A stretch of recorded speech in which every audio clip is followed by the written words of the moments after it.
প্রথম স্ত্রী রফিকুল্লাহ মাদানীকে একটি উত্তরাধিকার উপহার দিয়েছে। আর দ্বিতীয় বিয়ের মাধ্যমে রফিকুল্লাহ মাদানীর প্রথম স্ত্রীকে একটি সতীন উপহার দিয়েছে। অনেকে পক্ষ বিপক্ষ লেখছেন, তবে এতটুকু মনে করি যে রফিকুল্লাহ মাদানী সাহেবের যে প্রথম স্ত্রী ছিলেন, আপনারা দেখেছেন তার একটি মেয়ে হয়েছে। মেয়ে হওয়ার সাথে সাথেই সে দ্বিতীয় বিয়ের ঘোষণা করেছে।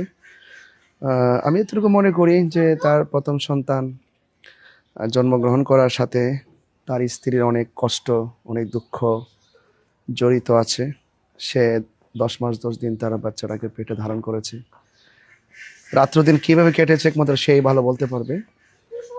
সেই বাচ্চাটিকে প্রসব করার পরেই 3 দিনের মাথায় সে দ্বিতীয় বিবাহের বাস্তবায়ন করেছে। তবে আমি এটুকু বলতে পারি, প্রথম স্ত্রী রফিকুল্লাহ মাদানীকে একটি উত্তরাধিকার উপহার দিয়েছে।